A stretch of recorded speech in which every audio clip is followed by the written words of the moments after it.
Tuloy-tuloy nga ang season sa ASL kung saan maglalaban nga ngayon ang San Miguel Beermen at ang guest team sa PBA na Hong Kong Eastern. Pareho ngang winless ang dalawang kupunan na ito this tournament. Nakapag-draw nga kaagad ng foul sa Abay sa kanyang first shot attempt sa pagsisimula ng first quarter. Pareho nga niyang naipasok ang kanyang dalawang free throws. Butatapang inabot ni Blankly kay Junmar sa kanyang pag-drive sa basket, pero naging maalat nga ang simula sa opensa ng SMB. Habang ang Eastern naman nga ay nagkaroon ng 6-2 start sa early minutes. Dumugo pa ang ilong ni Torin Jones matapos tamaan ang ulo ni McLaughlin. Tagal ngang napigilan ng medical staff ang pagdugo ng ilong ni Jones, kung saan dinala na lang nga siya sa dugout ng Beermen para suruin ito. Unang field goal ng Beermen ay nakuha nila sa 5-minute mark courtesy of Junmar Fajardo. Agad din naman nga yung sinundan ng isang magandang spin move ni CJ Perez sa kanyang pag-dive sa basket. Pero after nga niyan ay nagkaroon ng 5 straight points ang Eastern para magbigay sa kanila ng 7-point lead. Nagkakaroon din naman nga ng sagot ang SMB, pero hindi nga nila kayang pigilan ang pagpuntos ng home team. Kaya with under 2 minutes ay umabot na sa double digit ang lamang ng Eastern. Patuloy nga ang pagiging agresibo sa ilalim ni McLaughlin. Nagkaroon pa ng 4-point play si Kobe Lam patapos ang quarter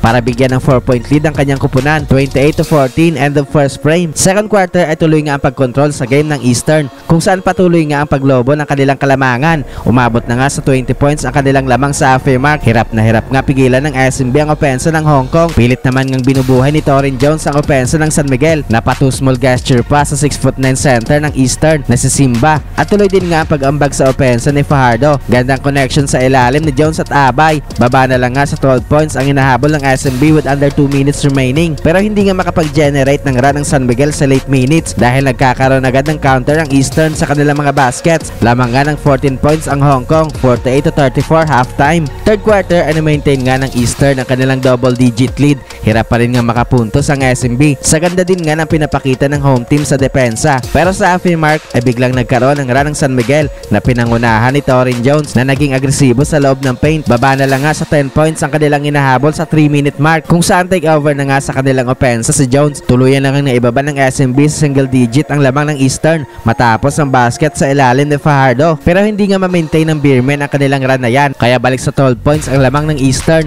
60-48 end of third frame. Fourth quarter ay in control pa rin nga ang Hong Kong sa early minutes, pero paunti-unting nakakabalik sa laro ang San Miguel. Nagkaroon nga ulit ng run ng Beermen entering the halfway mark sa pangunguna ng kanilang mga big man. Baba na lang nga sa 2 puntos ang hinahabol ng SMB after ng basket ni Abay sa ilalim, pero after nga niyan ay nagkaroon ng personal run si Kobe Lam sa kanyang 5 straight points para ibalik sa 7 points ang kanilang kalamangan. Nagbigay nga ulit yan ng spark sa kanilang opensa, kung saan balik na ulit sa double digit ang kanilang lamang sa late minutes. Na-maintain nga ng Eastern ang kanilang lamang na yan at hindi na nga nagkaroon pa ng run ng SMB, kaya sa huli nga ay nakuha na rin nga ng Eastern ang kanilang unang panalo this tournament, habang ang Beermen naman nga ay wala pa ring panalo.